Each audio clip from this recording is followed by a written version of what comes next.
is Synchronicity. This is Synchronicity. This is Synchronicity. This is Synchronicity. This is Synchronicity. This is Synchronicity.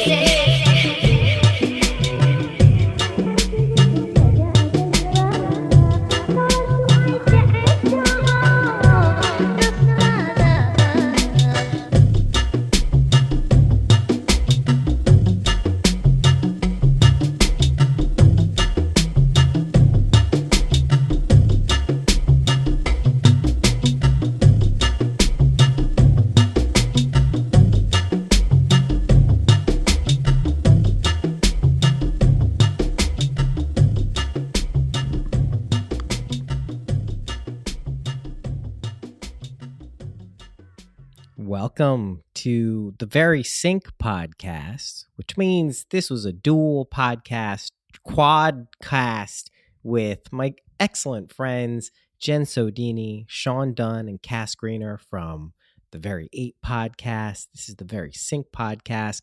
I'm just going to drop a few little pieces of information in the beginning of this. Let's start with the wonderful people at Four Sigmatic. How lovely are these people to send so many lovely treats my way for me to test and say, I like this. This one's not for me. Hey, do you want to try this? So I'm just thrilled to have them as sponsors of this show. It really, like I said, any way that you can find kind of a mutual interest and it benefits kind of everyone, I'm for that. I like that. So a reminder, if you want to get a discount on anything from Four Sigmatic, 15% off, you just go to foursigmatic.com/sync, SYNC, and you get 15% off anything you get. Let me tell you this. You want an actual product recommendation from me? The hot cocoa. I like hot cocoa. I'm not a huge coffee person. I'm jacked up enough as it is. But I do really enjoy reishi. Is just a very cool mushroom. Go Google it. Go Wikipedia it. It's a very potent kind of biodiverse, amazing fungi.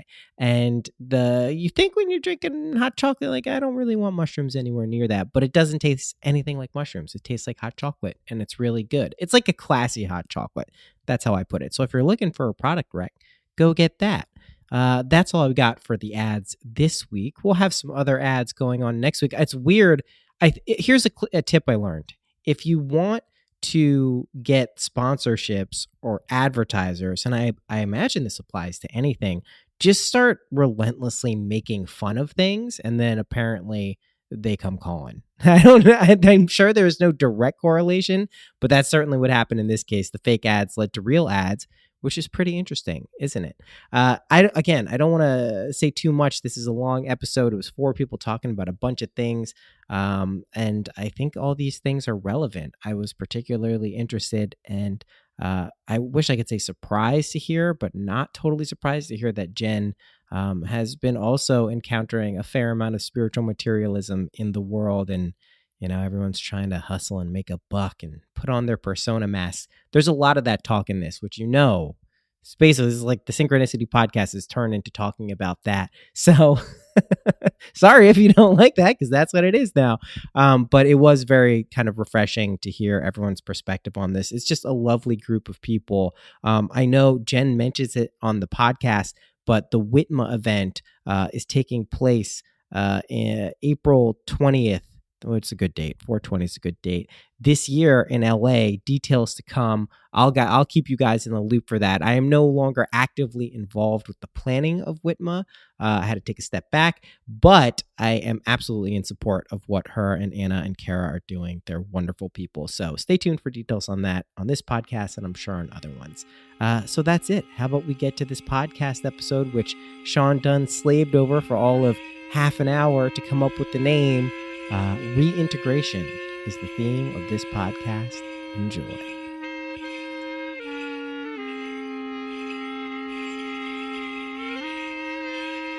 Here we are, Noah. You're here. I am here. You're here too. I am here, and I'm Sean.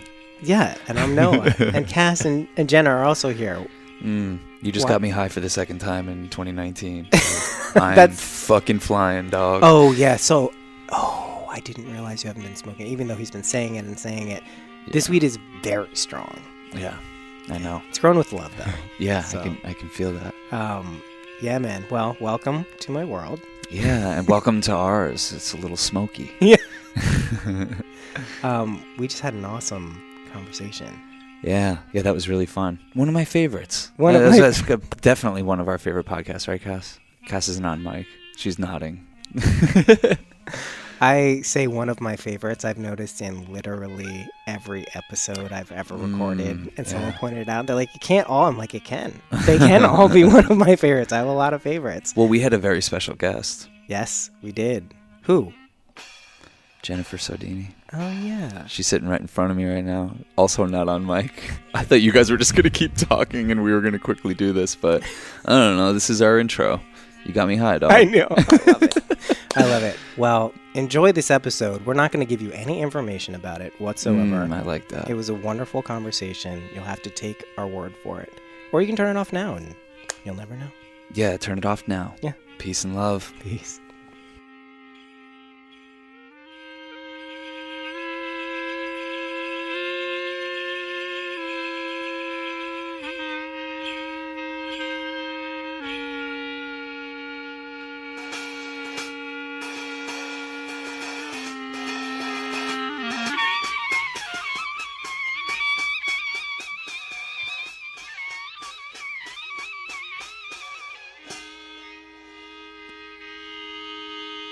What podcast is this, goddammit? This is the Synchronicity podcast, merging with Very Ape. Yeah. Yeah, that's what it is. It's a merger. Yeah. Very synchronicity. Yeah. How's 2019 going, y'all? We have Jen here. What an amazing gift. Yeah. It's pretty awesome to all be able to get together like this. I really love it. Yeah, it was epic mind meld. Yeah. How's 2019 going, Jen? Amazing. My 2019 started really well. I spent my New Year's like super mellow. Just before we went on air, I was telling you guys how I had this journey with mushroom tea and Tell us about that. Yeah. That was good stuff. So my ex, who's now not my ex, who's really important to me, is my friend Richie. He came over for New Year's and we took mushroom tea, and we projected these really incredible art pieces on my ceiling, and we're just sitting and talking life. And when it started hitting me, I had this big revelation about like life coaches and this whole idea of like the man behind the curtain and taking away like the power of the person, and like you know, like this Wizard of Oz journey, and getting really frustrated because what I've seen, especially over the last few years, is just this infection of spiritual materialism, and people that, you know, see this little truth that everybody actually just wants to feel loved, accepted, and safe. And they see that and they say, okay, how can I capitalize on this? And it became very frustrating. And I actually had this like whole thing of like, fuck that. No, I'm over it. Are you surrounded by a lot of these people Yes. in your field? Yeah. Unfortunately. And it's been tough to navigate, but something that's happened over the last 2 years is me finding strength to be honest and to call people on their shit. Oof. And, you know, it actually really happened when I met the illustrator for a mentee. So Natalie and I, when we connected, we bonded over just the bullshit in this space. And I found her art through the Instagram feed of this other account that's, I don't want to say competitor, but like just not somebody that I resonate with so much. And they had reached out to her to do a logo for her. Meanwhile, the owner of this site wrote a book about how you can be woke and still like wear Jimmy Choo shoes and like, you know, Oh man. material world. That's how you know super if you're mystical. woke. You're Yeah. wearing Jimmy Choos. Yeah.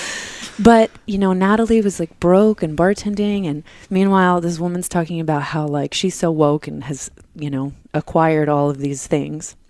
And they wanted her to do a logo. And they said that they couldn't afford to pay her, which Natalie probably would only charge like $200-300 at that time anyway.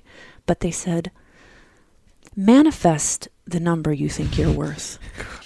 We can pay you an exposure, and then you put out into the universe what you think you're worth, and you'll manifest it. By you paying me it. Here's the invoice. This is what it told me. Come on. Yeah. That's an interesting way of doing business. Yeah. Yeah, we should try that, Cass. Do you think any of our vendors would put up with that? Hey, sound guy, why don't you manifest this fucking thing? Like, get the fuck out of here.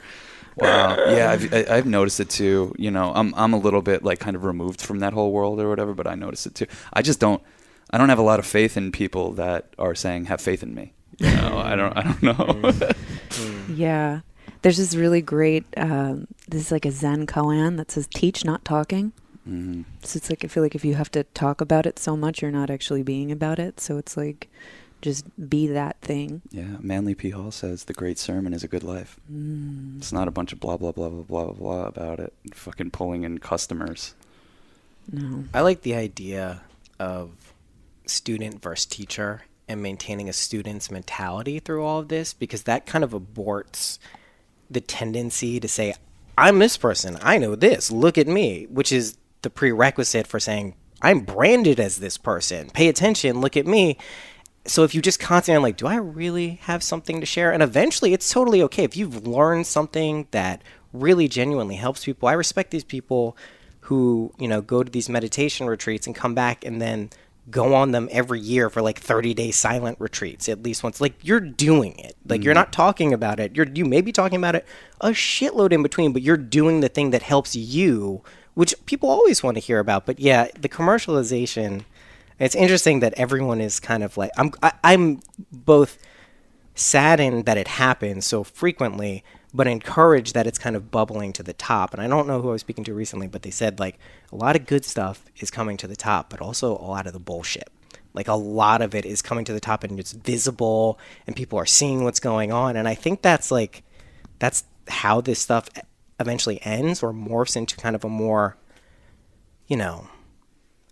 ethical way of talking about this. And it's okay to support a teacher if that's what you want to do because you resonate with them. But if it's like you were saying, if it's a click funnel, if it's some psychographic kind of profile of who connects with what and then just spending money to get their attention, it's like, is that really how you build a consciousness that is worth anything? So yeah, it's a doozy. Well, I mean, the shadow to all this stuff is coming up to the surface, and we got to face it. And Abdi Asadi, who we had on, who's great, his specialty is shadow work. I love it. He says, all that stuff gets corrupted by PMS, power, money, and sex. We were talking about that right before Jen got here. Yeah. Not to name names, but yeah. Yeah. I mean, because they're so attractive to the egoic part of ourselves that says this is, because I was contrasting what we were talking about. I just watched the Fire documentary, the Fire Festival. Oh my God, Jen, have you seen that? No, I've heard all about it. Oh my Lord. It's pretty fucking it's nuts. Yeah. And like, those type of characters very much exist in their own way in all of these different realms of like work and commerce. And I do think truthfully that the base level person you come across sees that and says, no, like, that's not how you be. You don't want to be doing these shady things and like commercializing and trying to build like, this sandcastle that you think is so great but is really nothing. You don't want to be living like that. I think the more people are like, are you seeing this? Are you seeing this? That erodes kind of the facade of the people, or not. I mean, Trump's the president. Who knows? Like, that's, I don't know. It's hard to say. Yeah, we have more information than ever, but somehow it feels like the wool's still getting pulled over our eyes. Yeah. I spent all day yesterday on Martin Luther King Day arguing with a white supremacist on Instagram. And his basic point was that racism doesn't exist, that we're being duped. Oh, boy. Yeah, I'm like, white guy in his 50s who's like unemployable and angry, fucking sitting here saying racism doesn't exist on Martin Luther King Day on black people's Twitter posts. People don't even, I'm listening to this Frederick Douglass biography that came out last year. People don't know. No. People don't know that, like, the Civil War, the Emancipation Proclamation, let alone what led to it, like, after that, like, they were just straight up murdering black people in the South. Like, you're free, but we're gonna murder you now. Like 1,000 black people at a time, like a town. It was just, They dropped a bomb. it was a Reconstruction and just the overt racism. Trump, the only competitor I've seen for worst president was Andrew Johnson, who was just like an overt racist. He's just like, no, like, I'm racist and I'm the president, because he was president after Lincoln was shot. It was a split ticket. So you had Lincoln, kind of this bastion. Frederick Douglass called the white man's president, but, he said late to the party of picking up the phone about what slavery was about, but pretty good guy. Then Andrew Johnson was a split ticket so they could win the South, who was the most racist. You went from in one night, that one inflection point, it changed so much in this country. And people don't know, like, if you think racism doesn't exist, like, you didn't care to study at all, like an hour now. It's crazy. Well, those people have a myopic viewpoint because racism doesn't exist in my reality, Right. but Yeah. it exists in the greater reality. And I think this is why conversations on this stuff is so important, and not to fight people that think that way, but to like gently play with an idea and ask questions and be like, well, why do you believe this? And then present facts, because people, again, it's like this myopic viewpoint where it's like, it doesn't affect me. Yeah. Well, I mean, this guy in particular was just trying to claim it does because he has black friends. Oh God. and all these black people are chiming in saying like, dude, you're winning racist bingo right now Yeah. with some of these Yeah. things you're saying. Like, this is like, just because you have black friends does not negate that racism exists. And there's different kinds of racism. There's the systemic racism that, in a weird way, we're all victims of. We live in this system that subjugates people based on their skin color. And like, it's so funny, like a lot of liberals really go crazy bashing Trump, like, this is not the country, this is not America. Yeah, it is. It's kind of always been. Yeah, this is what it's always been. Like, this motherfucker just brought it up to the surface, like what we're saying. We're a country that was founded on genocide. I know. I mean, and now we got little white brats screaming in the face of Native American elders. Did you see the Build guy a wall. wearing the Dolphins hat? There's No. like a fucking kid wearing a Miami Dolphins hat. I have that hat. I can't wear that. I was going to wear it to the city today. I'm like, I'm not doing it. It's a symbol for racism, Noah. You know that. It is now. It's just Yeah. the icing on the cake of being a Dolphins fan. Yeah, that was pretty crazy. It's dominating the news cycle right now. This whole It's racist outrage. This is the Yes. new pattern I've seen. Yeah. So it used to be just outrage. It used to be amazement that something was happening. DJ, this happened? What? And then it was outrage. Oh my God, I can't believe it. Then there was the outrage met with the outrage. That's normal. That's like Fox News, MSNBC fighting political parties. Now what I've noticed, this third one is it's outrage, outrage, outrage. The third outrage being the meta outrage about how outraged people are getting. It's fucking crazy. And the news, it's so mimetic. Like, and it's the way it just communicates things so quickly. Like, that Jamie Lee Curtis got mad at the people, and then they said, oh, there's this other camera angle, and it's like, nah, it still kind of looks like no matter what happened, like, these kids are being dicks. Like, it's nuts. Yeah, that third kind of outrage is like the contrarian sitting on the sideline saying, oh, when's my point to come off really smart about this whole thing, Yeah, I don't know. It's pretty fucking crazy. It's overwhelming to the point where I really do either find myself kind of distancing it from like the media standpoint and then encountering it kind of in other areas of life that I can't distance myself from, or just going like full on. Like today before I left, I put on the news for some reason. The shutdown got me. It's the longest one ever now. All right, I got to fucking pay attention. It's like a game that goes into like triple overtime. You got to start paying attention. And I'm like, fuck. Yeah. Why? Yeah. Why did it get me? We were just talking about this last night, but I haven't really smoked weed this year. I just noticed the first pass of joints. I offered a joint. Yeah. It's Didn't maybe say anything. one of the first times ever that I've like passed on the joint. So yeah, I'm just cooling it on the weed a little bit. That's actually something the mushroom told me at the end of last year. Like, I'm coughing my brains out all the time. That's not good. And, I take the mushroom, and she's always so like gentle, but like does give me homework. Do it. And it's like, yeah, just chill. So I chilled for a few days, and then a few more days, and a few more days, and then that led us to now. But I find myself fucking medicating my boredom with that kind of shit. News, media consumption, just like whatever. And I'm like, God damn, I just need to figure out a way to connect to my breath more. Just fill my life with just more positive things. I have that Manly P. Hall book I want to read. And I'm like, that's what I should be doing instead of like sitting here doing exactly what they want us doing. Consume and consume, and that's when the vultures come in, like the life coach type people, and like, I'm primed for a person like that to swoop in and fucking take advantage. Yeah. Or the virtue signaling, which is such a wild thing, which is a delicate balance, because there are people out there that are using their voice for good. But then there was literally an instance where I saw somebody who goes by a handle that I won't say, but it was essentially about how she can help you acquire currency through using magic. Yo, I see that shit all the time. She Who are those posted a people? thing that was basically, this is coming from a white woman, and she was saying, things to tell that you're racist. You're white. You're a white woman. And it was all just that. And I was like, wait a second. Like, this isn't helping inspire a really evolutionary dialogue or help people grow. This is like, the link in your profile is to opt into your ClickFunnels.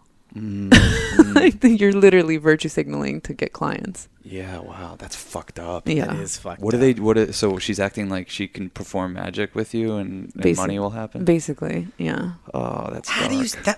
we were talking about this too. How do you... If you have any conception of the razor's edge you're walking on, if you're playing with any of this stuff, magic, occult, Buddhism, esoteric, Western, whatever it is, psychedelics, meditation, all of these things, why are you fucking around on that edge? Well, I heard Andrew Whale say the other day that placebos work. Like, we should be doing more research into why placebo actually does work. So people saying, give me your money and I'll manifest money for you, actually probably does work for some people. And it's kind of this beautiful thing of like, people are getting paid to tell you things you already know and things that you can already do for yourself. But you need to put like value into it to get value back, because it's like an emotional game you're playing with yourself. And recognize it's you who's doing it as much as the other person. If a good person, like you're saying, should help you recognize that you have some innate power or ability to manifest or create, or everything in your life is created by you, right? To monetize that and like get them on the hook is where I think where it gets tricky. It's fucking... I pretty have now taken enough distance from personal and professional experiences where I whimsically look at it at this point. I went through the outrage and rage for about 2 years, legitimately, and it's not totally gone, but it's at the point where I'm like, these people are just fucking themselves. That's all I look at right now. Yeah. It's like, I knew someone who, she worked for a lady who would send out blank CDs of prayers. It was a CD she would record and just put prayers on it, but there's nothing on it. It's a blank CD. It's just imbued with prayers. That's brilliant. and she would, and I'm telling you, and like this girl, she was like, she makes a lot of money. She makes like a shitload of money with these CDs. So that speaks to your thing, Cass, that like, you know, maybe these people believe in these magic, the what is it? Space Jam. You know, there's no, it's just water. They didn't do some secret thing to make them good. Like, I don't know. But why play around with that if you don't know what you're doing? You know? Well, yeah. I mean, I guess I can see getting angry at them, but when I see it, I'm like, oh, it's a path towards people going home. And it might be at the end of them having paid this woman, you know, thousands and thousands of dollars and realize, like, what the fuck? Like, I need to take this power into my own hands. But it's still like everyone's just joining us on the path. I think you would agree with me. I wouldn't give up the times that we've felt duped for anything. Yeah. Those have been some of the most valuable lessons in my life. When a person has somehow deceived you or manipulated you in some way, it's like, whew, thank God I'm a stronger motherfucker because of this. It's so much easier, too, to just like, it's like, oh, okay, you're a shitty person. Like, now I get it. Like, oh, okay, I know how not to be and to be with you. Yeah, it's, yeah. I feel like that's what 2018 was all about, is like kind of shedding those energies a little bit. I still feel like we got ways to go. We do. I do think this year, I do think 2020, I don't know why, just because it sounds so nice, but it does see, I do feel like that's a new moving out. Let's say this is a transitional period and we're in like the middle to late stages of it. I feel like that's the still in it, but later stages of moving into something different. Something's got to give, right? Globally, culturally. This is like we're on the road to like total shitsville. This just continues unabated, how we just silo off our lives and emotions and like don't, you know, get overwhelmed by media that's nonsense. Like, it doesn't lead to good stuff. And so powerful. The printing press used to fucking blow people's minds, man. It would change the whole world. Like, Yeah, I get stressed about like not being informed enough, but then when I get like, you kind of inundate yourself with information, it doesn't really get you anywhere at the same respect. It's like, I don't feel like I get any closer to the truth the more stuff I learn. And I also don't like to believe that like people don't like know the truth inside themselves. But I don't know, it's one of those things that it's so tempting to be like, feel like we're drowning in water and all we have are teacups to like try to get like the bullshit information out of there. And I don't know what to do about it. I think it's about finding balance, right? Like if last year was about purging, I feel like this year might be about integration. And integration isn't always easy.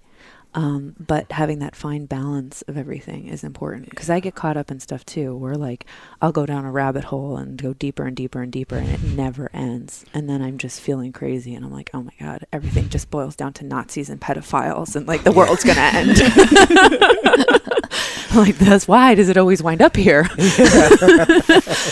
And like, I didn't even, the Gillette ad thing, like I didn't even know about that until a friend I see people talking about it. Yeah, one of my guy friends was like, what do you think about this? I'm like, I honestly don't even know.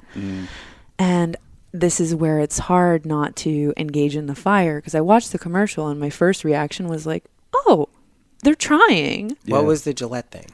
The Gillette thing is an ad of kind of, you don't know it's for Gillette. It's all about like men stepping up and teaching their sons and teaching people not to bully and getting involved when people are being bullied, and like just saying like, let's be better men is like pretty much the gist.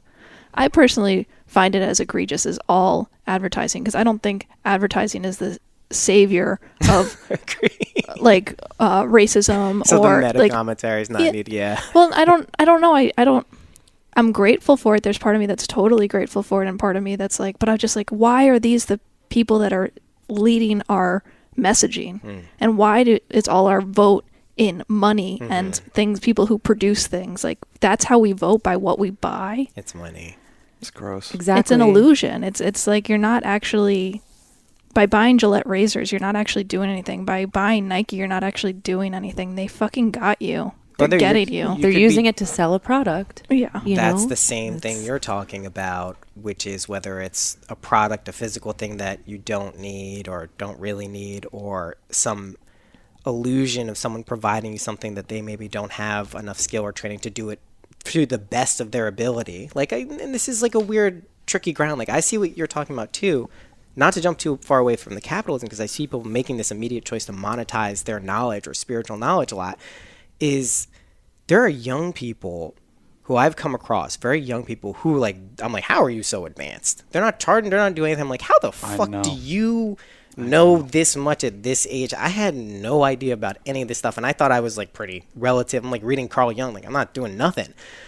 But there's a lot of people who have a mushroom experience for one time, or an ayahuasca experience one time, and then from there, it's not like, hey, let me find out more what this is telling me about myself and my life, but it's like, I got to open a retreat center. I got to do this. I have to do that. I have to do this. I have to do that. And then, delusionally think that that's always going to work. And it's like, there are people who, yeah, that's your calling. You hear it loud and clear. You're karmically in the right spot. But I see more people seeing this as like a career path. And it's like, it's not. It's like, this is not, don't make this, if you make it your career path, you're then integrating another huge element of most people's lives into something that, like, try to keep it somewhat separate if you can, or speak about it authentically from your experiential level, rather than saying you've acquired this, now let me teach you that. That's kind of what I keep falling back on with this stuff. But yeah, the capitalistic needs and cultural reinforcement of that stuff is just rampant. It's everywhere. So I don't know. I don't have any answers at this point. That's what I've been saying in 2019. I definitely, people be like, what do we do? I'm like, I don't know. Well, I think people are really hungry for real change, and real change happens on like a very personal level, like personally how you interact with people, personally how you interact with your family, personally how you interact with yourself. Like, it's like we have to change it from like the inside out, And if a Gillette ad is registering as authentic to you, your whole I don't know if you can trust your sense of authenticity,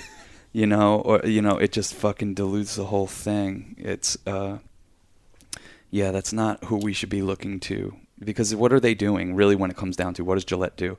They're fucking filling the earth with more useless goddamn shit. Plastic. Yeah, and they're capitalizing on a moment. They're capitalizing on the Me Too movement and all of this stuff. And Cass and I know this because this is what we do for a living. We don't charge for anything except when ad agencies come to us and say, make our commercial. Inevitably, I swear to fucking God, they're always racist. They're always xenophobic. They're always fighting Why do you think that class is? warfare. Why? Because they're so removed from reality. Because they have to be to do their job. They just come to us with their product and they're like, can you film poor black people using our product, you know? Yeah.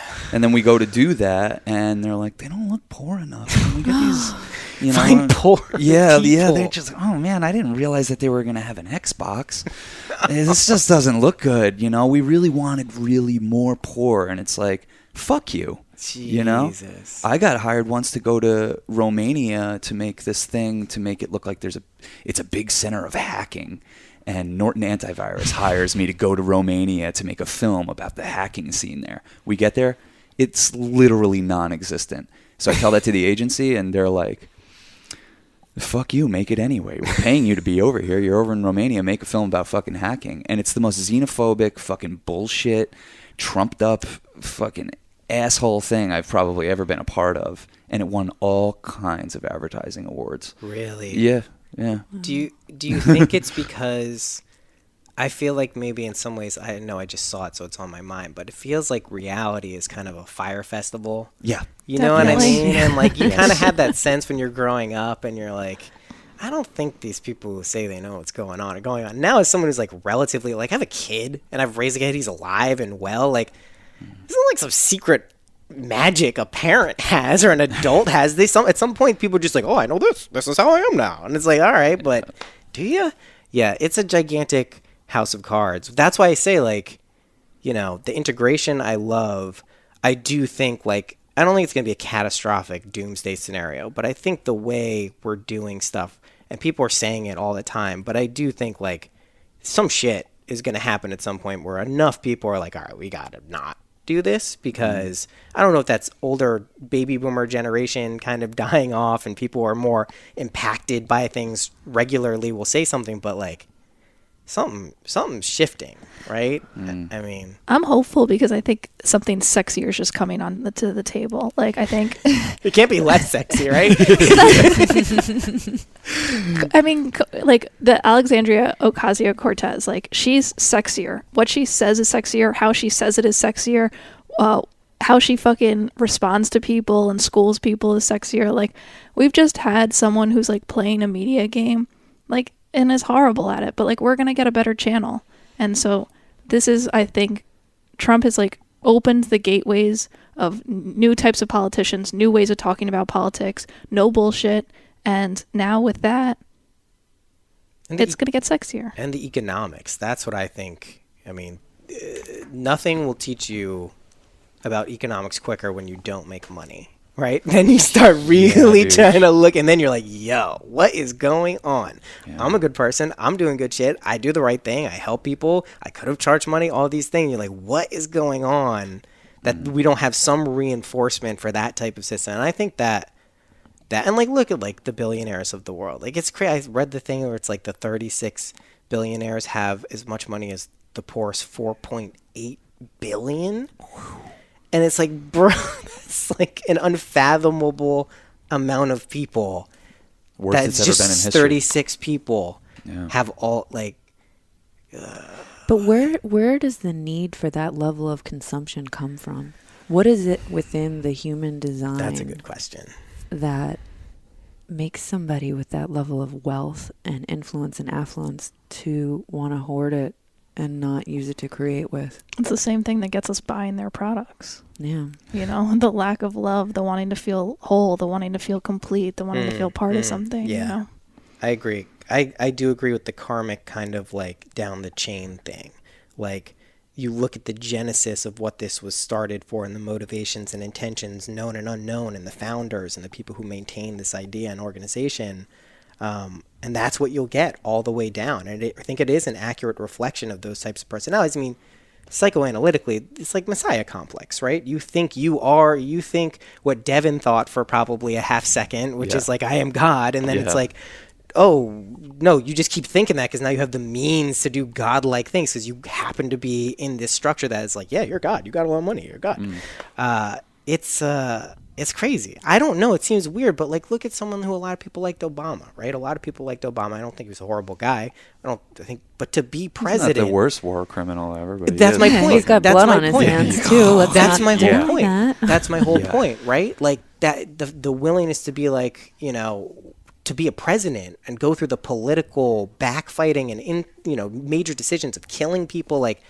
What motivates one to do that? You know, how do you maintain an ethical line? How do you preserve that over time? Like, You do what's right. You disband the military. You disband the police state. You burn the fucking prisons, and you speak to the reasons why these were a mistake to begin with. You can't disappear your problems. Those things that I just mentioned, abolishing them would make more sense for us. We could feed our people. We could clothe our people. We could shelter them. We can educate them. That's the best diplomacy there is. Yeah. We have all those institutions because we're scared shitless and we think they're keeping us safe. And we just have the wrong idea about what's keeping us safe. And if you want to get into that kind of thing. But yeah, I mean, Obama's a terrible person. yeah, I mean, like Yeah. that's the thing. It's weird how the kind of peak level character person you're going to get in the people who make decisions in the world. Let's be clear. Like, he's a terrible person, but he signs a bill. Trump signs a bill. Something happens. That's the predominant kind of personality type that dictates how the world works now. What's strange is like the cult of personality, Yeah, right? yeah. The PR behind Obama has like this beautiful, articulate, eloquent man that's hope. But meanwhile, the man behind the curtain again is, drone strikes and killing people and, so much blood on this man's hands. Oh, yeah. And Trump is this disgusting hexus of a thing, and just the shit that comes out of his mouth. But when you compare the two, It's the same. it's like, Yeah. but we get so fired up from the illusion in media, it's all so calculated. Oh, yeah. It's really sad. Obama's like the Fire Festival of presidents. It's like, it's not what you think it is. It looks cool on Instagram and everything like that. Why can't we have both? Why can't we have someone who speaks with like dignity and respect and isn't fucked up? And like, I think we just have to like coddle these people and say like, you're sick. Like, you've made so much money because you're sick, and it's not your fault that you're sick. It's the system that you've been brought up in that makes you sick. And I'm sorry, but this is a sick system. And they pay their security guard to throw you out. But system is the operative word, Yep. right? The definition of insanity is doing the same thing over and over and expecting a different result. Our system is flawed. So what really great change will happen is when somebody is courageous and just fearless enough to say the system is fucked. Yeah. We need a reboot. Oh, yeah. This is just like the cups of water when we're drowning. They already got us arguing about who's right for 2020, this big election. That's why I think 2020 is going to be dark. Instead of anyone saying, why the fuck do we even have a president? Why is there this system? Radical. Oh, dude. I know. You're speaking my language, man. No, No, I I know. Like, why do we have a president? Why do we have these systems? What the fuck are we doing? We've been duped, I think. And it started a long time ago. And we all have faith in this thing. And I'm like, who does it serve? I don't know anyone that's not on the edge of precarity. So this was the almost exact same climate during slavery in Yep. the 18th century. And a lot of the same themes come up. And Frederick Douglass, who was very awesome, he went back and forth to a lot of different political stances and parties, and for lots of different reasons. But it is the kind of climate is ripe for some change that really, listen, it took 20, 30, up to now, years later, we're still not out of the shadow of Reconstruction and the Civil War. But it does feel like akin to slavery, like the global kind of, I don't want to call it slavery, but, It is. It is in a lot of ways, that oppresses everyone for the most part. Even the people who think they're getting away with it in their yachts in Dubai and all of these things, it's like you're as much slaves to anyone. If someone took the shit away from you, you'd be way more mad than someone who gave us a yacht for a day and then took it away. You'd be like, that was cool. Like, it was a yacht for a day. So it is kind of like a delusion that we all kind of buy into. I do think the antidote, and I know we all share this and we've spoken about it independently and together, is that when people come together like we're doing, when you have events that aren't there for the fire festival to get everyone to pay your money, but to support things that really are trying to just engendering a spirit of like, all right, like if we work together, we can make it a little bit better. Like it doesn't have to work like this. If our friend gets into a jam and they're in the hole $5,000 and they need it to like pay their rent or whatever it is, like we could collectively pool something together from people we know are doing well at the moment, the ebbs and flows. So like, there's shit that I think will make this like not. We're at the point where we all recognize it and like we're sick of it. And I do think now like there are people who are lucky enough who are making a living to support a family or ourselves, like to start building these new kind of bridges to whatever is coming, which has to come because like this shit isn't helping anyone. It's the worst. So I feel like that's the difference between our generation and below and the people above us. Like the relationship we have with permission. I think we have less faith in the system that our parents, who are, I assume, are all baby boomers, had. So we just start creating the systems and embodying the ideals that we want, as opposed to waiting around for the right president or the right set of circumstances or whatever. I see a lot of people like us just starting to fucking do it, make systems that are way better than the ones that we're currently beholden to. Because like we just spoke to Douglas Rushkoff, and you know he wrote this amazing book called Team Human, where he's basically like, the systems we're beholden to right now, they have an anti-human agenda. yeah. And Because they're not human. yes, They're exactly. literally systems They're that algorithms. are... Yes, they're their own entities. This is what people don't realize. Like, when you look at, like, a company like Nestle, who's, like, taking the water from Poland Springs and towing it all out, there's not one person. There may be a CEO, there may be a CTO, there may be the head of the whole thing, but there's not one person who's accountable for all of the decisions. Even if they bought Volkswagen, oh, these people knew about this. It's the system that's beholden to the profit. I learned this from Rushkoff's book, Throwing Rocks at the Google Bus. And his whole kind of evolution of money from pre-bazaars to like what it is now. Like, it is literally a system. Like you said, it's not human because it by definition is what's running it aren't humans. It's not. It's these goals we've set up and fed into basically computers to say this is how this should be run given on what we see. It's like, like, this isn't working for the vast majority of humanity, let alone the middle class. Fuck the middle class. People were like starving in Yemen. Like, not people can't go to the movies. Yeah, it's... And what's crazy about it is he says that like these algorithms are meant to like mind control us. Like if there's 20% of people who aren't predictable, they do things to make them more predictable. Like if because they can then sell more ads. If they say like, look, we can get someone who isn't usually going to go on a diet to go on a diet by how we target them in advertising, then that's more valuable ad space.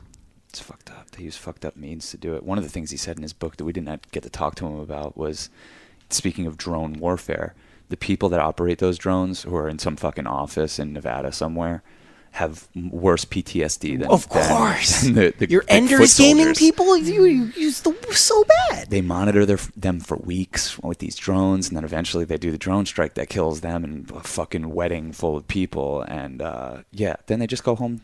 Yeah, no, I just try to sit with their family and try to have a normal life. What'd you do today, Jim? I don't want to talk about it. They gamify it and make it Ender's feel Game. like, that movie Toys with Robin Williams. Yeah. I mean, it's not too far off from that.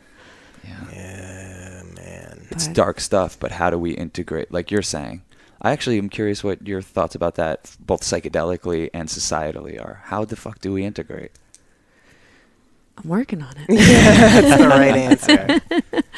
I think having conversations with people that are maybe in a quote unquote opposition to you and learning and being gentle with the way that you have these conversations, not fighting, but really trying to understand. I think what we talked about on the last show, taking it offline more. Yeah. And really connecting to human beings in person. Yeah. Integration really is like taking a big, hard look in the mirror and seeing what it is about you that you can evolve to become a better person and to create something creative within this consumption and calculation. And there's a great hint because it's usually whatever you hate most. Yeah. That's what I was going to say. And that's why no one wants to do it, is because it's the thing that you not wanting to be doing. It's the thing that doesn't conform to society or your beliefs about yourself or the way things should be.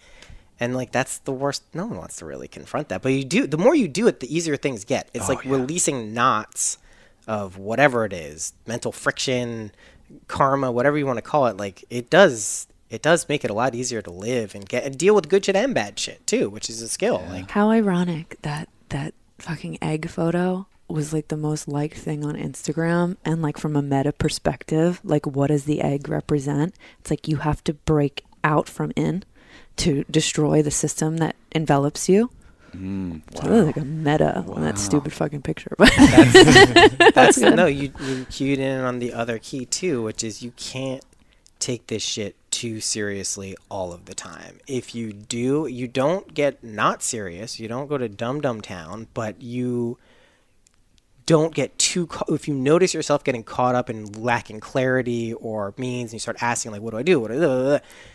If you start giving it, this is why I think comedians can either be really troubled or like really like at ease in a lot of situations, is because like they're constantly moving their perspective around to find the funny angle of it. And when you find it, it lightens the load. Things aren't as serious, you know, like the people who can joke about death. Like those are fun people to be around, especially if they've had the experiences, right? Because then it's like, wow, like, okay, that's coming from a genuine place of understanding, which if you can make a joke or a fun time out of that, that's like that's alchemy. That's like what we're all looking to do. Comedians can be like shamans in that sense. They totally are. That's crazy. They're the new shamans. I really think we saw it go from like rock stars, musicians, to now this very weird death, I think, of this influencer kind of the Fire Festival. I think is like, it's not the pin in the balloon, but like people are so aware of what's going on, and like even the younger kids are going to wake up to it and be like, all right, I'm done with this kind of level of materialism.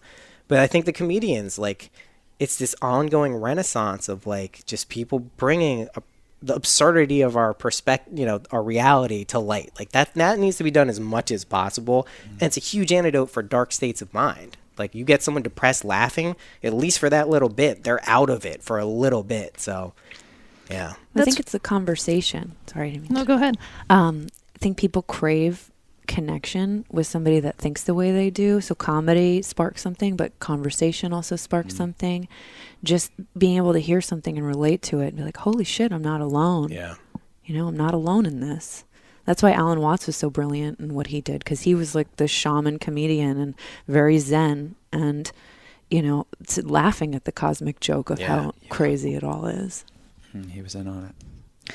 It feels like that's why we're skewering comedians right now, kind of collectively, you know, is like, it kind of feels like similarly, like this is the last gasp of white male supremacy. This is the last gasp of like outrage culture. It's the last gasp. Like we're seeing how far we can go, how ridiculous and outrageous we can go with how we get people to not, for like Kevin Hart to not be on the Oscars and that sort of thing, you know? Isn't that pretty crazy? All of it is. I have tweets from, which I don't delete. My first tweet is "fuck you, Chris Berman," who was the ESPN commentator, because he's a dick. He's a Bills fan, and I have tweets where I said like, I bet Chris Berman punches hookers for fun, like just things that like if someone was looking at like, I would have hired this person, or is this person a good? I was like a 20-something-year-old idiot who's probably drunk. Like you can't. And granted, like, you're an idiot, but to not allow someone to, like, address this, and if you really think Kevin Hart is, like, has an agenda to spread anti-gay propaganda, like, that's another question to be had, but so you can't just ban people for shit that they do that is presented in social media. Well, here's an interesting thing. I spoke about this with my comedian friend. He's younger, and he's in the UK. The Louis C.K. thing. I did a little dance with that one. I saw it on social media, didn't hear it, didn't listen to it, and I'm like, this is the most fucked up thing ever. I'm like, this guy's a piece of shit. He did this thing where he's getting naked in front of ladies, and now he's less than a year later coming back and saying this shit about Parkland survivors. I'm like, what a piece of shit. Outrage. Outrage. Noticed it, tweeted about it, subsequently went back and deleted them.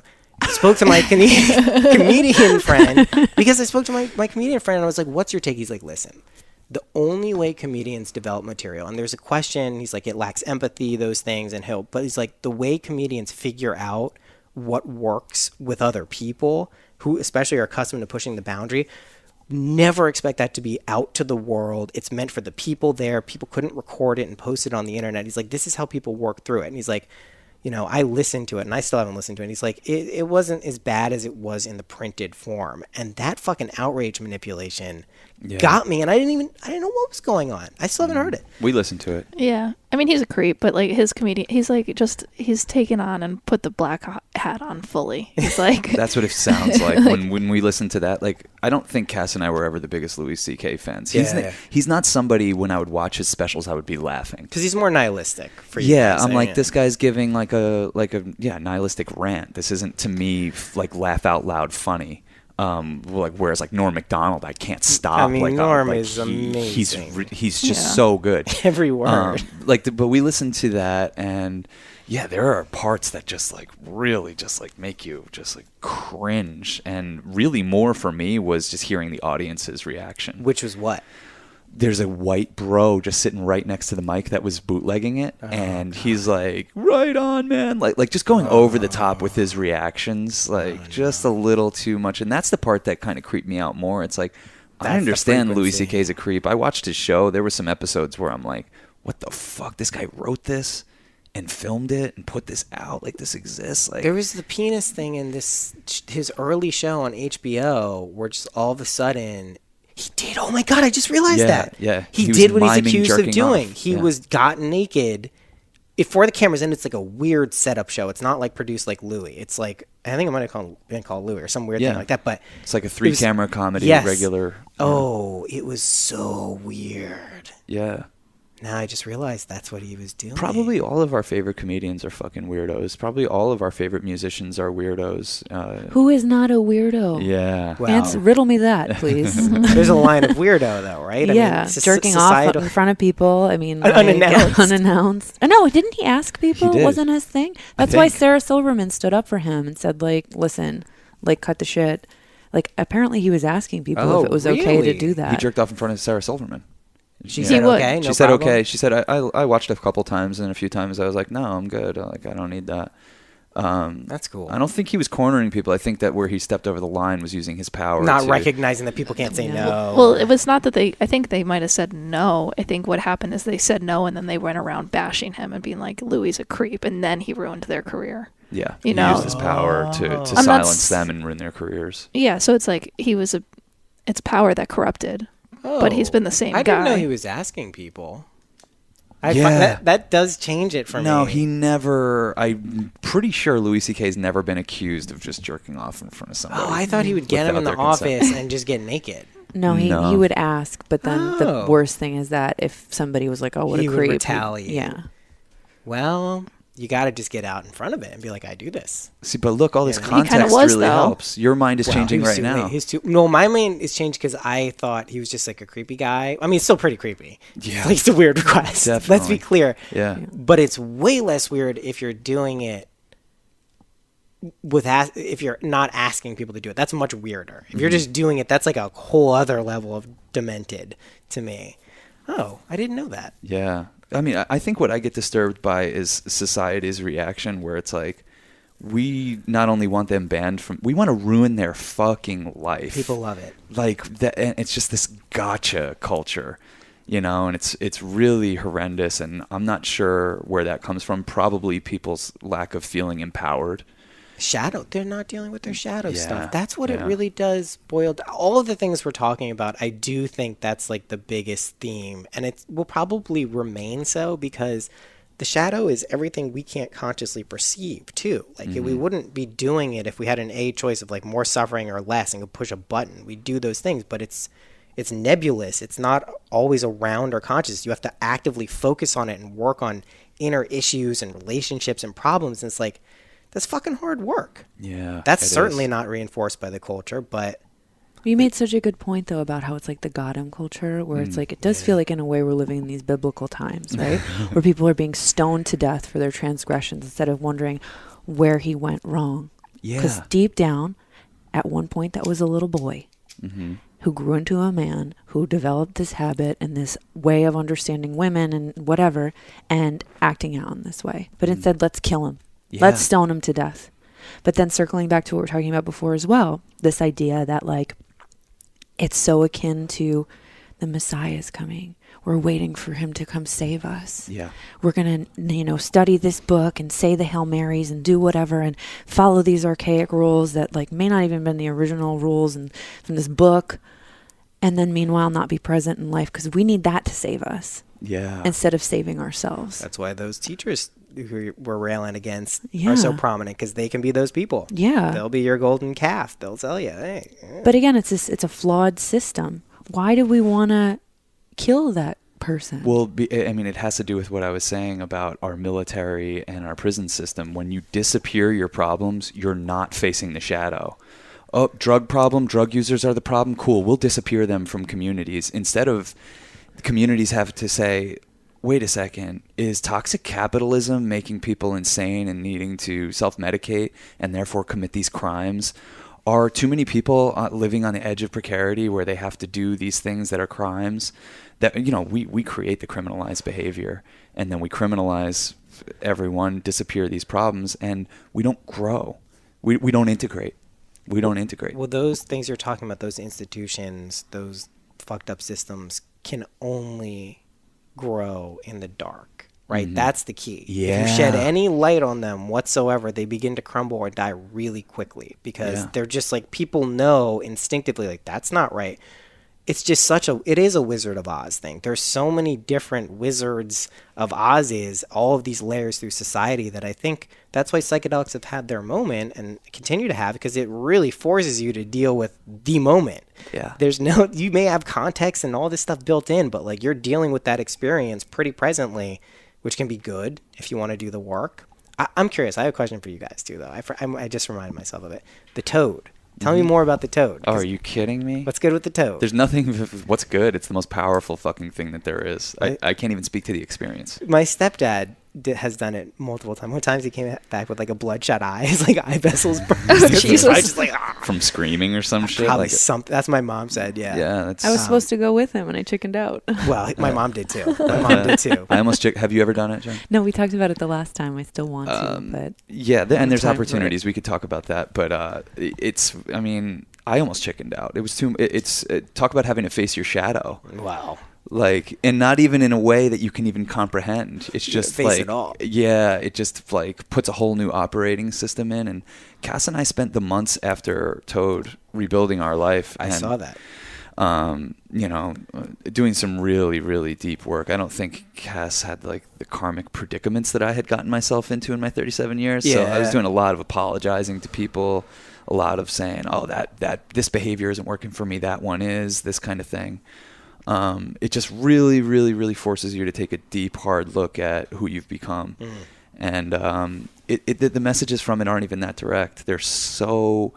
It's like me trying to do calculus. I don't even like, what is this? What is this language? This makes some sense to someone, something, but it did not make sense to me. Well, it was the most beautiful experience I've ever had. Mm-hmm. The most like instant oneness, instant samadhi. Yeah. It was heartbreaking in that way, of how gorgeous and connected I could feel.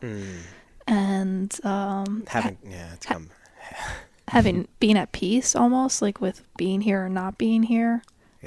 Being at peace with like the road that you're on, and I don't know, I think it's a really big gift. We just heard Mike Tyson say he did some Toad. My jaw dropped. He was on Joe Rogan, and I was like, oh, this is only an hour and a half. I'll listen to this. I'll listen to these two talk. Fucking 10 minutes in, Mike Tyson, like, Joe Rogan's like, so you're into the weed business now or whatever, how's weed for you? And Mike's like, I've been smoking weed since I'm 8 years old. What changed my life was this Toad. And I was like, what? Mike Tyson smoked Toad?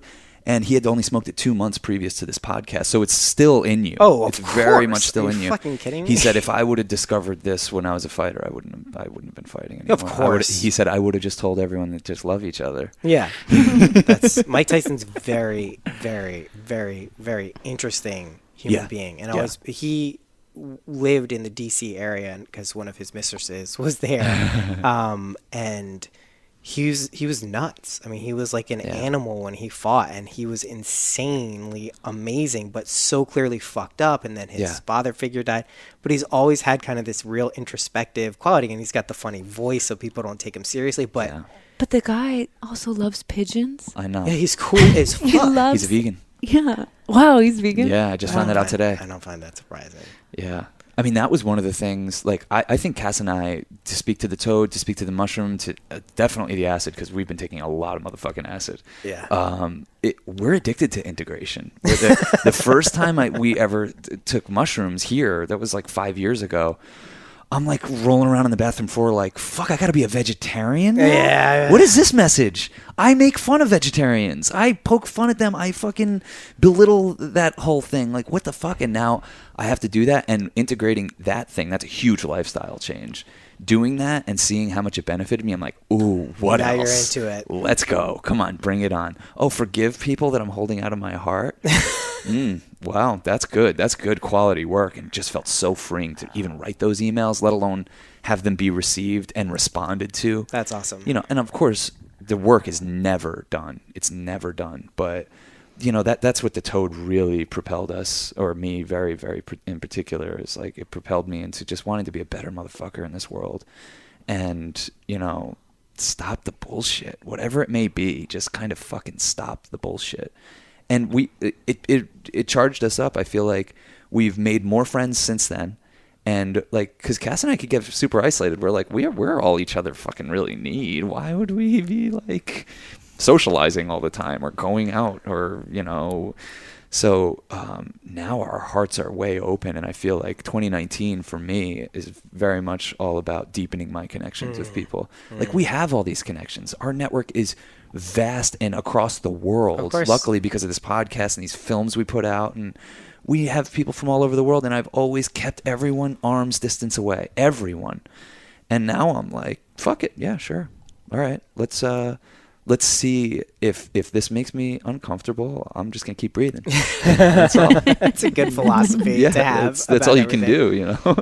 Yeah. So yeah, I definitely think, man, Noah, you got to smoke the toad. Everyone, listen, you know what happens to me. I'm, just to be clear, I'm the type of person who genuinely tends to need the smack in the face to be either propelled to do these things. Like, I know when it is. A lot of people around me do toad. A lot of people around me do ayahuasca and DMT. I know the time and place will be there for it. I know that it's coming.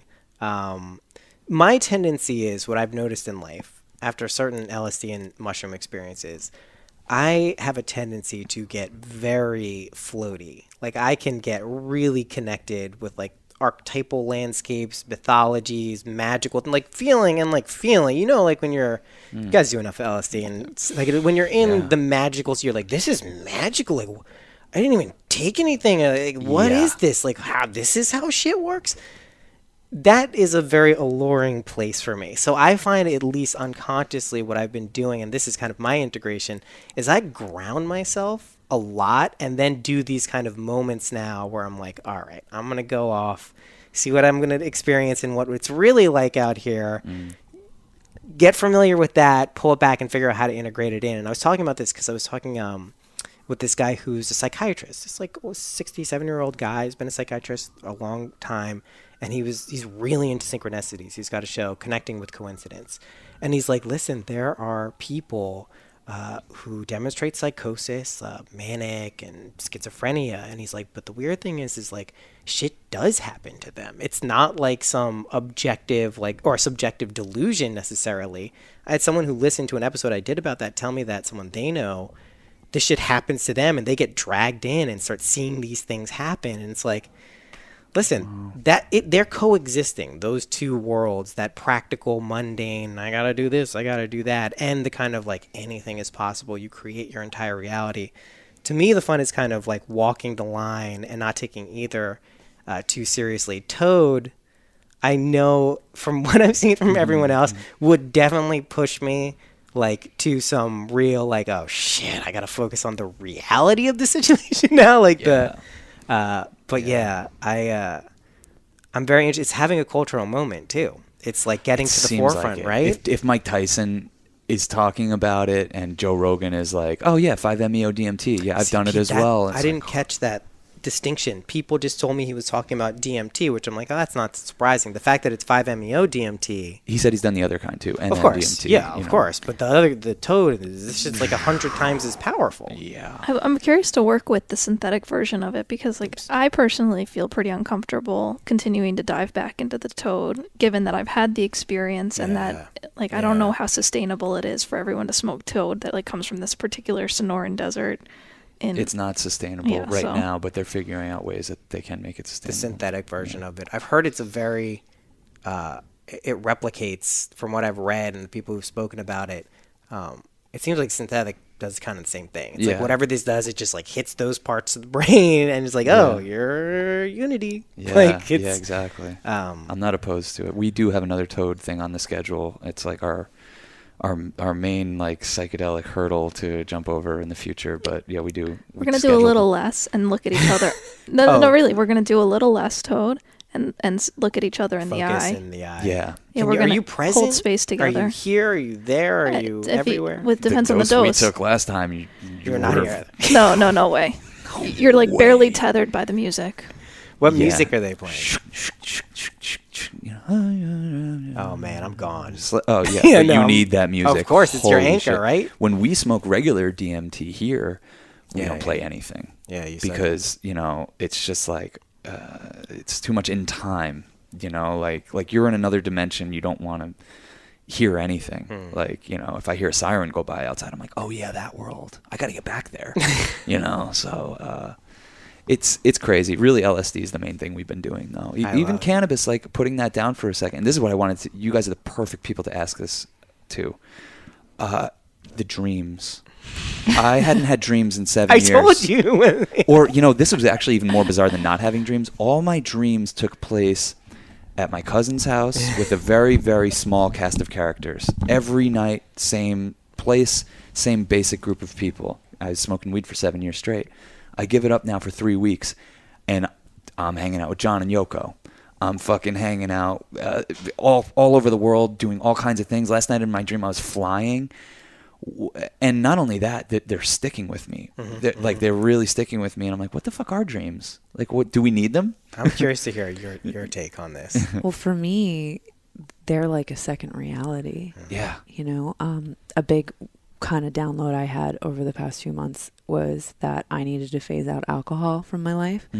Not that I was drinking a lot, but like literally I would drink like once a month, if that, and then have the most violent, terrible hangovers. So it's been like a month since I've had any alcohol, and I'm pretty much, I think I'm done with it. Yeah. And I had crazy dreams before that. Now it's like I'm talking to you. Yeah. It's yeah. just like that. It's as real as here to me. It's now. absolutely as real as here. And when we start to come into relationship with that part of our reality, we can manipulate it and learn from it, and it becomes this playground. It's literally like Inception. Mm-hmm. So, I mean, the fact that you're having that, you have to start to play and see how deeper you can go with it, because it's literally like this movie you're creating in your mind, and you can learn from. Like it's wild. I mean, the psychic synchronicities I've been having just the last few weeks have just been so bizarre, where I dream it and then immediately I wake up and that's what I see on my phone.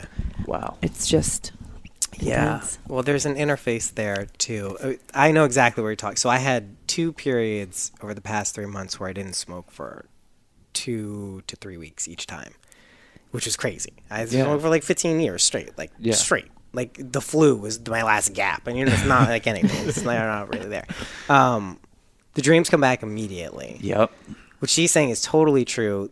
It's one of the best and most reliable modalities for getting insights into the unconscious, the more magical archetypal realms, whatever you want to call them, that really run most of our lives. Like what we consider, at least in like a Jungian conception, this little like, this is us. This is everything that's conscious that we could be aware of. This is what we're aware of. This is everything below us. It's like a circle. So it's like a teeny little fraction of above and below. So your dreams are a really reliable gateway because you're not using your conscious mind to interact with these things. That's why people love the lucid states, because you kind of are bringing that in.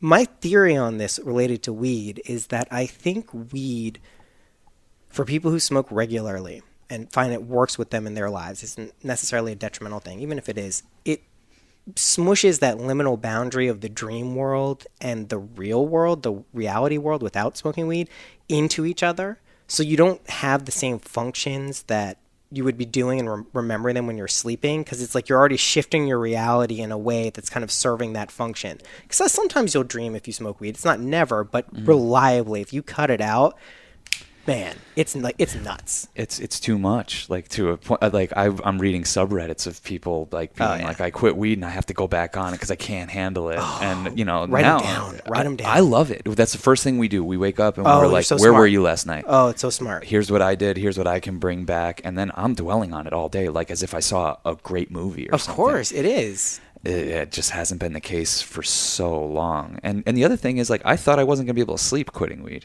It's fine. It's fine. I thought there was going to be all this, like, I was scared. No. And then, I just kind of stopped smoking and just kept not smoking. And then I was like, I'm fine. And then the other day I smoked for the first time and it was DMT.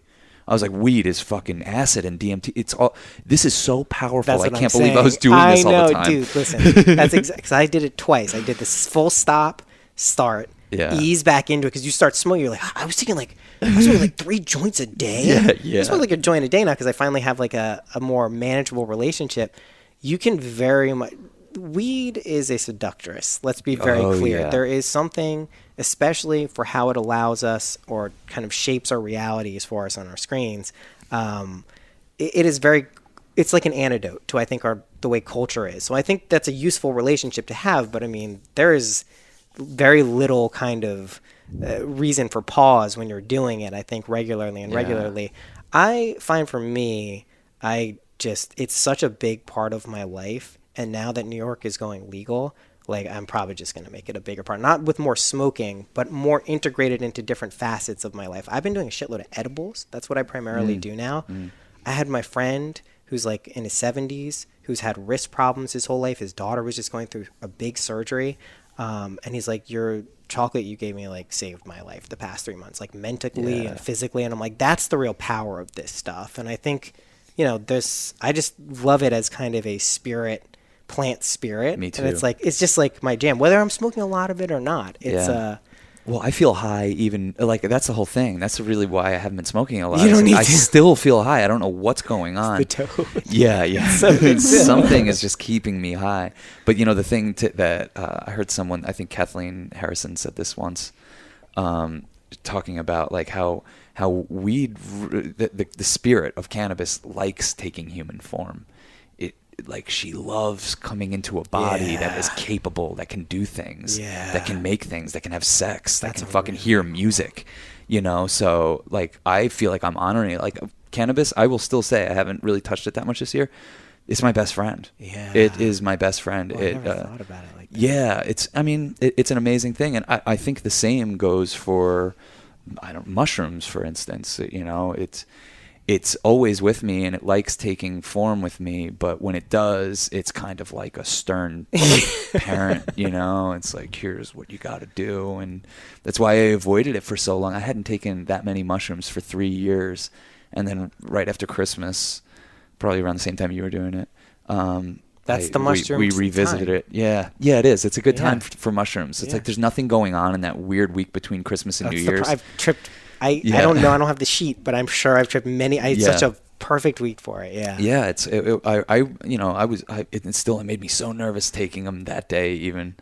And there were so many just really, really great lessons that came from it. One of it being like, pump the brakes on weed. We're starting a weed business. We're starting we started this thing called Flower, and it's a cannabis creative agency. And we're going to be doing events and marketing and content and all kinds of stuff. You already hooked us up with a client, which was amazing. Cool. Yeah. Right time and place. Trust me when I say this, that people think they know what's coming to New York in the next year or 2 or 3 with the cannabis businesses. They don't understand. Yeah. Anyone who lives in the city and has used delivery service or finally found a good dealer, or the person who, like, you don't understand what's going to the black market, by the way, will be totally fine. Oh, for yeah. anyone who thinks It'll that it's like going to thrive. be, they're trying to X this out with taxes, will work so much. But the really cool shit, you're going to see the LA mentality that weed provides people, but with like a New York Eastern hustle. And these businesses are going to go nuts, and they're not all going to be like shitty. They're not going to be conglomerates, because this weed will keep you fucking honest if you smoke it a lot. Because the people trust me, that shit will keep you honest in terms of like how you're going to be building a business on it. Because I know people make a lot of money in the weed business and take some ethical missteps here and there, and it checks them almost every single time. Especially edibles. I mean, Oh. That's when you gave me a cake that you banana made or bread. something, The banana bread. and I took it. I was house sitting my friend for my friend, and I was like, I'll take a little bit. I don't feel anything. Then I took a little bit more, and then I'm like, Classic. I don't have anything to do tomorrow. Fine, I'll stay up. I didn't feel anything. I woke up and like, do you guys know like the SpongeBob meme where he's just like all shrunken in? And I was like, what have I done? I'm just having this whole crisis of consciousness. So I don't think. You don't know when it's going to wear off. Unlike mushrooms or acid or any of this other, even smoking. With an edible, you're like, this could be the next This is fucking my life 25 now. hours. It's my life now.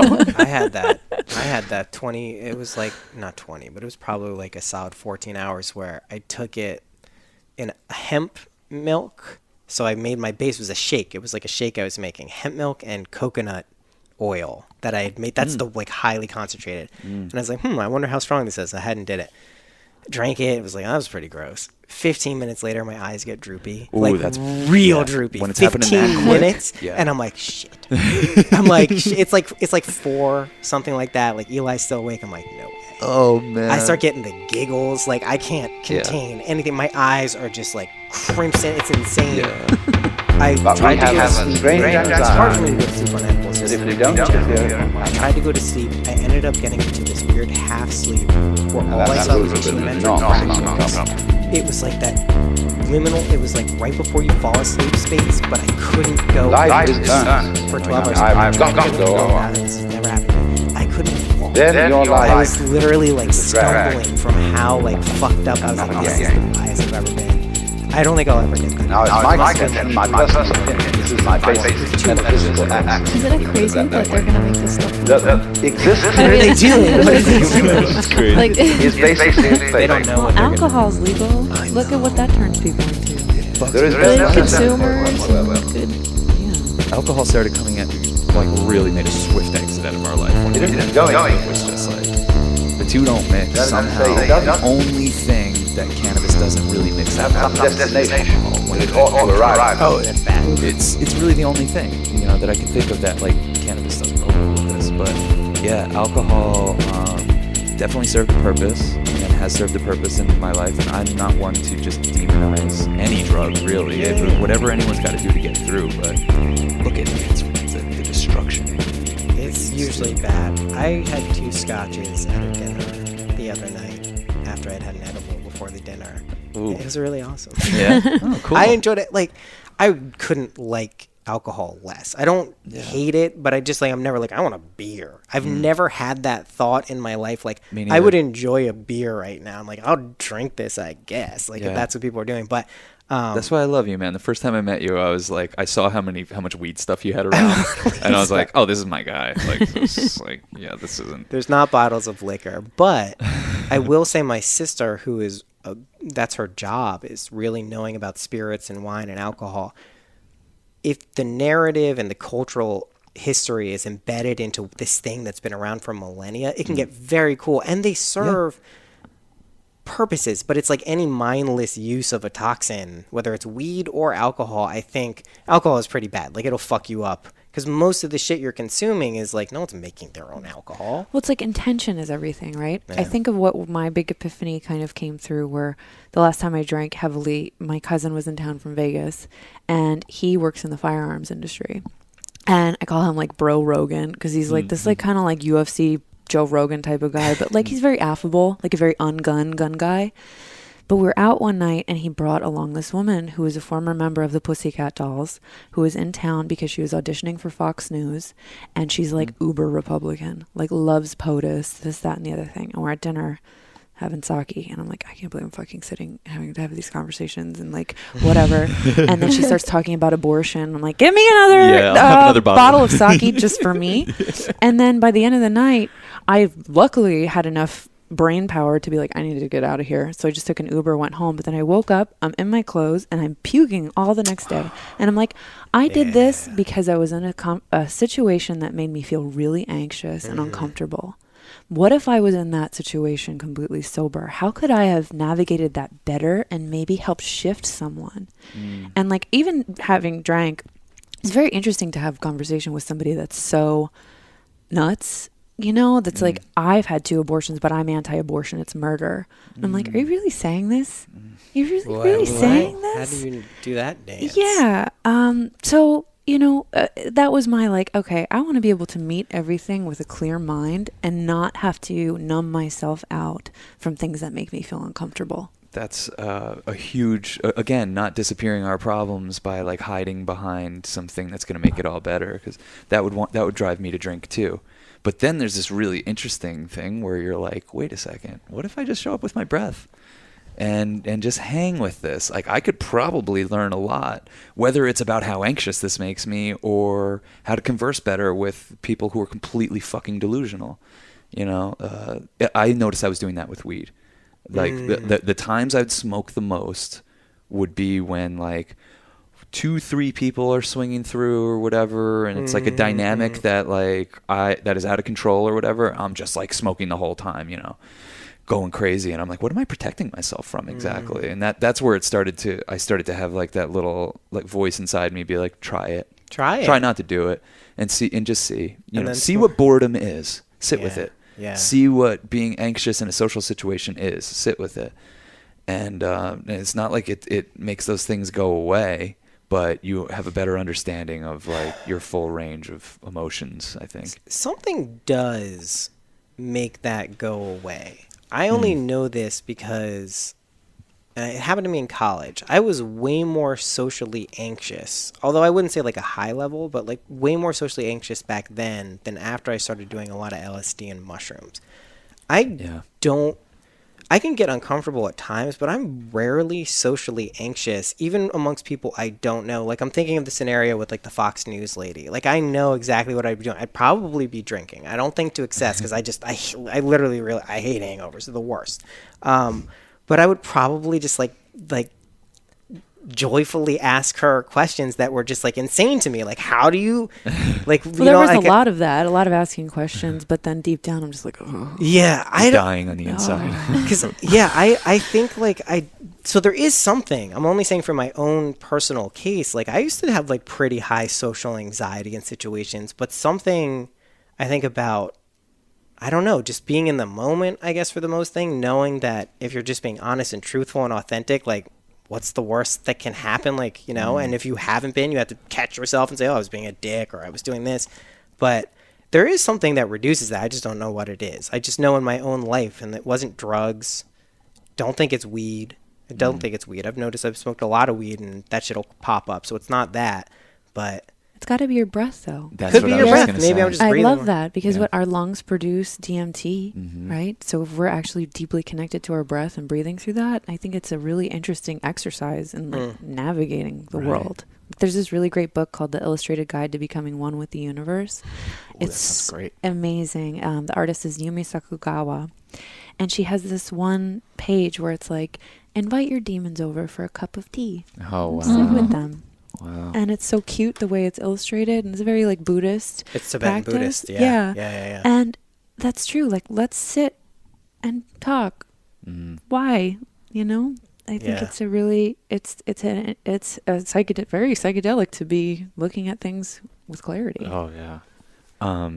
Well, before we wrap this up, is your Oracle deck out yet? Not yet. It's coming out May 14th, 2019. Okay. Nice. Yeah, I'm so excited. Me too. Yeah. I follow, who's the artist who? Natalie Miller. Yeah, I follow her on Instagram, and every day I'm like, damn. She's the best. Yeah, you're very lucky to have connected with her, and she's very lucky to have connected with you. Yeah, I feel very blessed that not only to have like the best creative collaborator, but like a best friend that just the same vibe as this, like, she's just one of our people and awesome. Wonderful. We got to all chill sometime. Yeah. What else you got going on? Anything you want to promote or talk about? So we actually just locked down our date for the next WITMA. While being in the modern age, it's going to be in LA on 420. Nice. Cool. We didn't I even see I'm plan there for in that. spirit. Yeah. I'm clearly there influencing in spirit. That's awesome. Yeah, Nice. so we'll have more announcements pertaining to that on whitmalive.com, but it'll be 420 in LA. That's so cool. Sweet.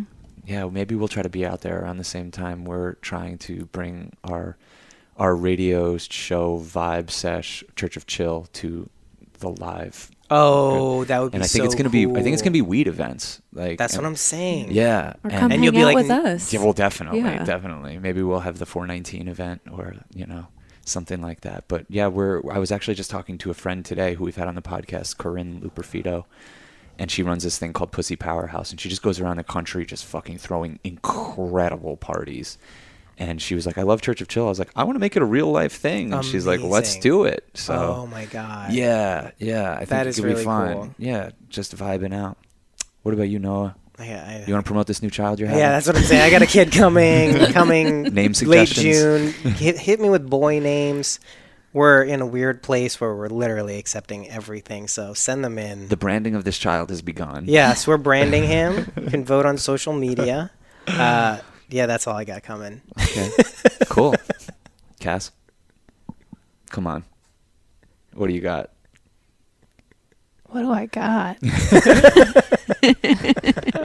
Cass has been very focused on growing our cannabis creative agency, Flower. Yeah, I feel really good about a lot of stuff. I feel like 2019 is going to be super bright. So Any help, you guys? Seriously, I am talking to a You're in? lot of peeps about from the investment side, which when people say that, I'm usually like, what the fuck are you talking? Like people who legitimately would invest in this stuff and also recognize kind of the potential in a positive impact way this will have, which is I know what you guys are definitely going to bring to any creative consulting like that. I think people don't understand how big that's going to be. Because it's just, we haven't had this shit ever in this economy, in this world, in this modern world, and it could be really cool. I think we're here to establish the East Coast aesthetic for what cannabis is all about, because I think the over commodification and over commercialization of this beautiful spirit has taken place. And I see the bullshit, and it's happening. Of course, profit corrupts things, but what we do is really grounded and it's really authentic, and we don't stray from our values. We've been offered all kinds of money to do fucking shit we don't want to do, and sometimes we just say, no, fuck you. It's not the way. It's not going to work for us. So I love it. Yeah. and there's also Space Camp. Space Camp. Hit us up if you want to go to Space Camp. You're asking yourself, what is Space Camp? Figure it out. Go to our website. Cool. This was awesome, guys. Thank you so much. Thank you. guys. Thank you. This was Synchronicity and the Very Ape podcast coming together. I think we should do this more often. Yeah, I'm down for the multi ones. Cool, yeah. Yeah, man. Let's do it. Peace and love. Peace.